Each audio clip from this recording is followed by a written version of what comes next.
Hello lovely listener and welcome to the Aardvark Swift podcast. I'm Jaymes Bowers and I'm part of the marketing team here at Aardvark Swift. Throughout this series we'll be speaking to game studios, initiatives and industry professionals about all things video games, from tips on recruitment and how to get into this career path, to studio cultures and projects to get involved in. This month I'm speaking with Jaymes Chapman of the Multiplayer Guys, a co-development studio based in Nottingham that are working on some of the most exciting titles coming to market. We discuss their huge growth plans, remote working and James's crazy career path. Just as a disclaimer, this podcast was recorded before the current COVID-19 situation. I joined the company in January of this year, predominantly to focus on talent acquisition.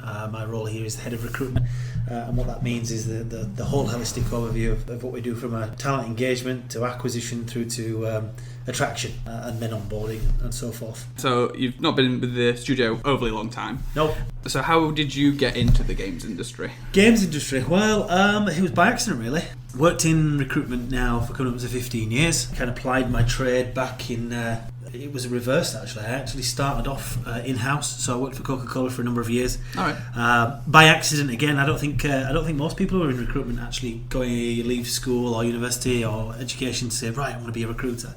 I fell into it because I played professional rugby previously. I continued to do so throughout my recruitment career as well. I was introduced to Coca-Cola through a company called Sport to Business, who recognise anybody who plays professional sport have transferable skills to be successful in business. So I originally joined Coca-Cola as a business development manager, selling their products into convenience across the south of England.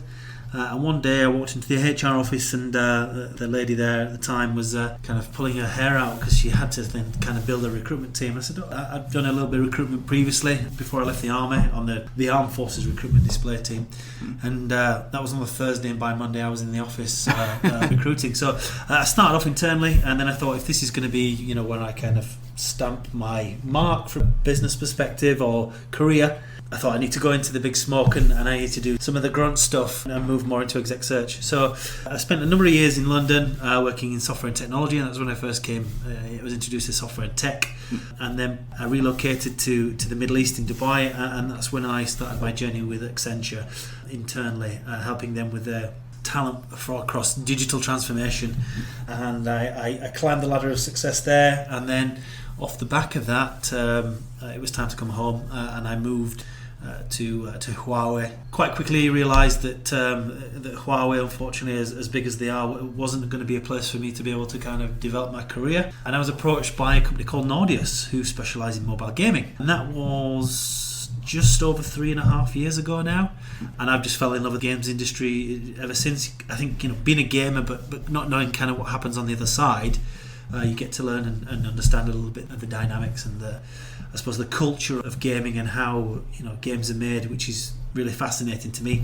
And then I've been helping organisations since then drive the talent flag. Quite a climb from where you originally were. Yeah, it is. Yeah, definitely. And you know what? It's evolved, and I believe things happen for a reason. So it's definitely been. It's been rewarding, it's been challenging. I've gone through every single emotion you could probably think of, and I've travelled the world with it as well, which has been a really nice experience as well. Yeah. Living in Serbia and then moving back to the UK, obviously, where I'm from. Definitely more well-travelled than I am. Without a doubt. And what's been your sort of career highlight so far, would you say? Career highlight? There's been quite a few. I think if I was to look, I think definitely the journey that we're on from a multiplayer perspective, the journey is going to be astronomical, and it's probably going to be one of the largest hiring capacities of an organisation that I'm ever going to be involved with because of what we're looking to achieve in this industry. That's going to be a highlight. Previously, I think one of the biggest highlights for me was working alongside Nordeus. I wore multiple hats, and I actually recruited for what they call a digital Serbia initiative. Okay. So what that is building digital ecosystems in Belgrade to service the Balkan region, because there isn't that much there. There's no e-commerce. They're just in the process of kind of building that ecosystem as we speak. And I was responsible, along with working with and having contact with the Prime Minister of Serbia at the time, right, hire out a CEO for the Digital Serbia Initiative. He's still there now. He's cracking the flag. He's doing a hell of a lot of kind of education stuff. And as it happens, in some of the big biggest sponsors of that were Nordeus, Raiffeisen Bank and Microsoft were part of that initiative, part of the group of NGOs that were responsible for hiring these individuals to help drive that transformation. So I think going back, another highlight, very, very recruitment related, but I represented my country for rugby. So that's the highlight. That's pretty cool. Yeah, that was pretty cool. And I think working for Accenture as well, I think I spent a number of years in agency, and I had my own agency at one point as well, and then working with the likes of Accenture opens up a world of opportunities because the brand itself is amazing. The people there, I've never come across so many entrepreneurial individuals. It's just one of those organisations where every single day I was in awe of an individual, of what they've done. Interviewed a guy who just re-engineered a new cancer drug. It was great. Yeah. No disrespect to anyone else, but out of everyone I've spoken to so far, you've definitely got the most sort of diverse and interesting career background. Yeah. There's a lot. I'm going to write a book one day, I think. Yeah, I think you've got to. Just need to find a ghostwriter. And if you weren't working in your current role, it can either be within the studio, sort of choosing a different role, or a sort of outside of games entirely, what do you think you'd be doing? I'm a huge aviation geek. I like the idea of being a pilot. Whether or not I could do it is a different story, but I think that would probably be outside of a studio, but inside the studio I'd probably look for more of a kind of production role. Being involved with the game mechanics and the creative direction behind it all. So this is a question that always goes over really well. What does a typical day look like for you? Oh, wow. Right. Typical or just... So it changes on a minutely basis. More often than not, I'll come into the office, and because of the volume of hiring we're doing at the moment, the majority of my day consists of candidate management and candidate attraction. We'll have a kind of kick-off meeting with or a quick catch-up with the CTO, and then we'll kind of go from there.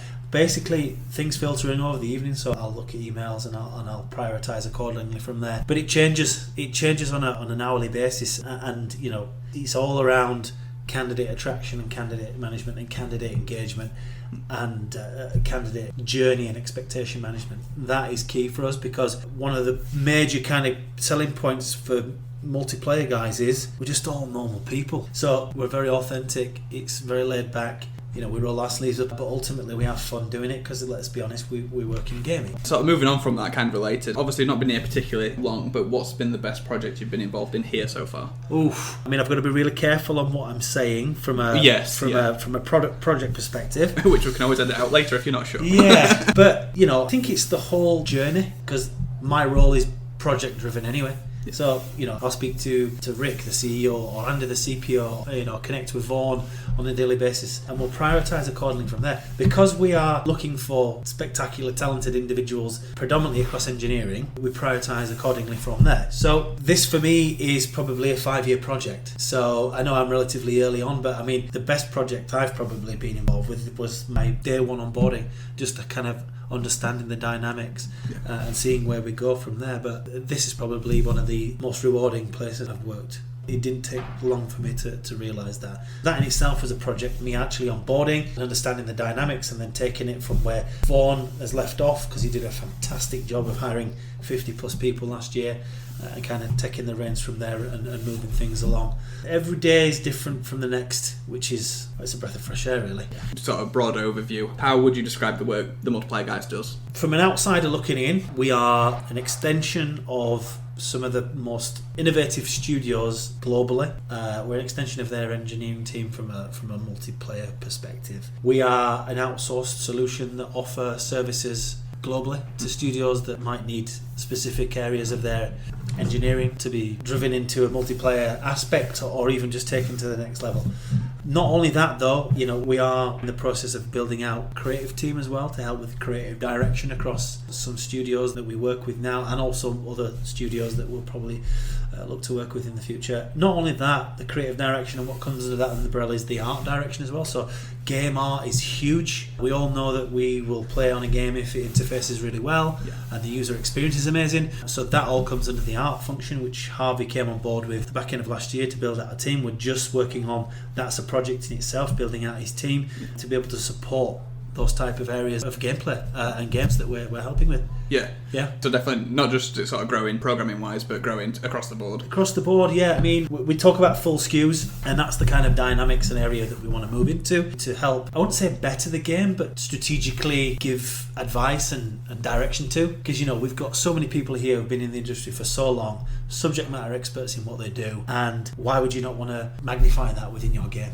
Quickly looked forward, but looking back, based in Nottingham, how did the company come to be founded? It's a really good question, and I have asked Rick before, but I've also blinked since then. I've had a number of people since then, and I've slept at least once. The guys have always been involved in gaming. It was an idea that Rick and his wider leadership team, Rocco, Steve, had over 18 months ago now, 18 to 2 years ago. But they wanted to get into this area of game making. Rick went off to a conference and kind of give a little bit of an overview of the offerings.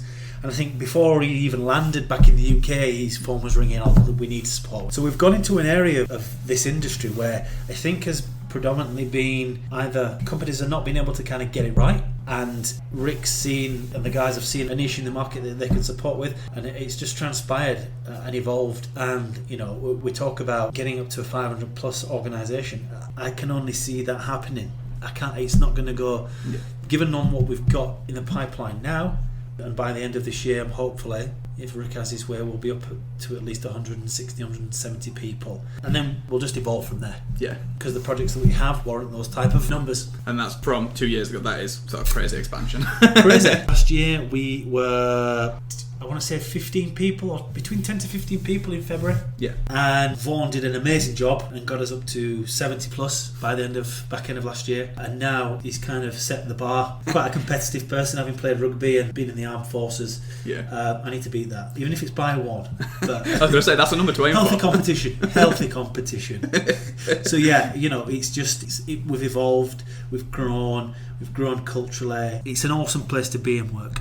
That's always good for you to be able to say. Yeah. Usually at this point I ask where the name came from, but it's kind of self-explanatory in this case. Yeah, it is. Yeah. It's kind of self-explanatory. I think there's been a few questions and eyebrows raised on whether or not we change that, but it does exactly what it says on the tin. Potentially broad stroke, but what are your current thoughts about the games industry in the country that we're in? So have you seen specific growth in certain areas that have sort of piqued your interest? Any general thoughts? It's a really good question, actually. Gaming for me is an industry that's really interesting because it's a niche market with lots of talented people. There's definitely some rocket scientists out there amongst these game engineers, 100%. They just chose the path because they're passionate about what they do in game programming.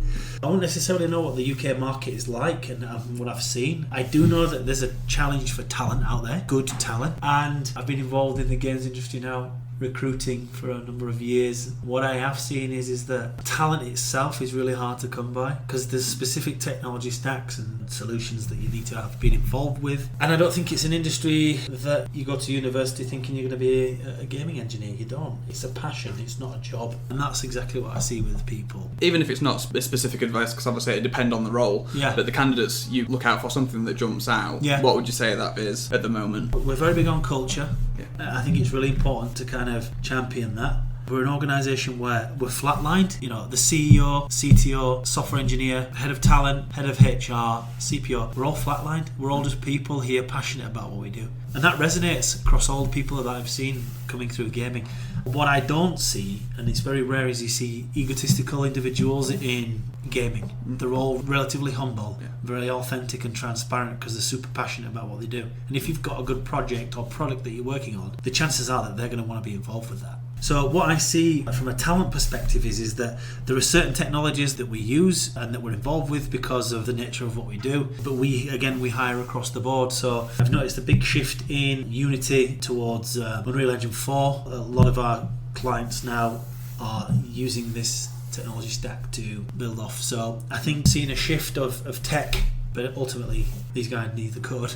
C++ is bread and butter to them. Yeah. So that's the shift I can see. I mean, it's probably difficult for me to kind of give an overview because I've gone from mobile gaming into cross-platform. Yeah. There's different technology stacks in there, but certainly from what we're looking to hire, we want great individuals, but UE4 is a big hot topic at the moment. Oh. Technical art as well is kind of a huge thing. There's a new technology called Houdini that's kind of hot on the market now. I don't want to be doing it any disjustice here, but Harvey, give me a little bit of a brief overview of what Houdini is, and it's all around. They've been using it in filmmaking for a number of years now, and they want to kind of broaden that out into gameplay. That's a big hot topic as well at the moment. So there's definitely a shift and change in technologies, because we were just having this discussion half an hour ago. The games that we played on as kids, we thought were amazing back then. The technology back then was probably cutting edge. Now we're in a different phase now where people want real time. Multiplayer is a big aspect. Online is huge. So the dynamics have changed, so therefore the technology needs to change with that. So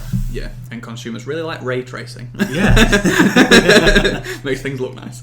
What would you say helps the multiplayer guys stand out from other work hire studios and co-collaborative studios? It's what we're doing. It's the people as well. The people here are some of the best individuals I've ever come across. Not in just what they do. They're super talented. They're actually really nice blokes as well across the board. There isn't anybody here I wouldn't socialise with outside of work. So culture there encompasses into what we do as well. We're driving that out into some of the things that we're doing. Also, I don't believe that there are organisations out there that kind of compete with what we're doing. I think our agility and the quality of work that we're doing as well is kind of up there, and that goes to show with some of the projects that we're working on. We're working on some of the largest projects out there at the moment. So I think that's definitely our differentiator. People that are coming in, authentic, transparent, honest, loyal individuals who are passionate about what they do. Yeah. And from what I've seen as well, you're quite flexible with getting the right talent. There's been a shift last couple of years of a lot of studios offering, some studios offering more and more sort of remote roles. And I know that's quite a big thing here as well. Yeah, we're open if you're passionate about what you do, and we can accommodate that massively. Let's be honest, we work remotely for our clients, so we should be able to have that resonate with the people that we hire. You're expanding in Nottingham, in the building you're in. More rooms, more staff. Is remote working something that you're also continuing to look at? We'll always continue for remote work, I think, because of the nature of the games industry and geographical challenges. We're always going to be open-minded for the right people. We don't want to try and over-exceed the studio, but certainly we're flexible. If we find the next superstar game programmer and he's in Mongolia, we'll make it work. We'll make it work. That's the type of company that we are. We're flexible. Yeah. So we've already touched on studio culture. So obviously it would depend on the role. Yeah. But what does your typical hiring process look like? Sort of stages, tests, that kind of thing. So we're relatively agile with this, and I think this is quite important for us because of the journey we're on. We have probably a different hiring process than our sister company, the Improbable Individual Recruitment process. We typically have profiles sent to us that are subject matter experts within their field, and they've the work come from game studios, depending on what role that is. What we will then do is we'll go through a screening out process of candidates via CV based on some of the things that they've done and how it kind of reads and flows. I'll do that with the Chief Technology Officer or the Head of Art. Off the back of that, I will have an initial kind of cultural competency stroke behavioural. I don't want to call it necessarily an interview, but it's more of an understanding of what they're doing and how, give them an overview about what we're doing and what we're looking to hire. We then, depending on role, we might ask them to do a C++ test or a back-end test if needed. And if it's an art role, we would ask them to maybe do a presentation or show us some of their conceptual designs on whatever they've been working on. And then off the back of that, we'll have, depending on who we're bringing in, we'll have a final interview with whichever leadership of that function is. So if it's technology, it will be Rocco. If it's art, it will be Harvey. And if it's production, it'll be Steve and Andy. If we're hiring senior individuals into the business, there's another layer that will entail is that they will need to come and meet face-to-face with a wider leadership team, along with myself throughout the process. And it's a journey. It's a candidate journey. It's an experience. We're very unofficial in the way that we do it, but we do it the right way, because I think, interviewing is difficult from a candidate perspective because it's daunting, especially when you're speaking to engineers who sometimes are quite introvert. It's good for them to understand that you're just having a conversational level about skills and capability and what you're looking to achieve, etc., etc. I think people have this book of recruitment and they overcomplicate things from time to time, and it's not complicated. You're having a conversation with an individual and you're gauging things off the back of that. I think candidates sort of immediately put at ease if it's not, they've got no ulterior motives, it's just a conversation. It's a conversation, it is, and because it's gaming, it's something passionate that they're talking about. Don't get me wrong, we look for the right skills and capabilities, but more often than not, I think our hit ratio is around about 90% people we interview will probably offer, because we've gone through the process of elimination before that. Yeah, that's good. Yeah. I think we touched on graduate recruitment. It's not really. No, not yet. It's something that we'll probably look to implement once we get bigger. However, because of the work that we do, we're just not set up for that right now. Moving forward, we might be, or we will be, should I say. But I think given that we're an outsourced organisation that support larger engineering groups and teams for specific projects, our clients usually have those type of individuals working alongside us. Yeah, definitely. We need subject matter experts who have got experience in this domain. That makes sense.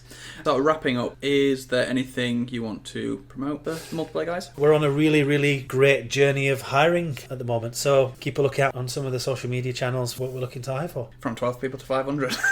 Well, yeah, You're from going to be 12 so busy. to 500, so yeah. Next time you see me, I'll probably have grey hair and my voice box will have gone.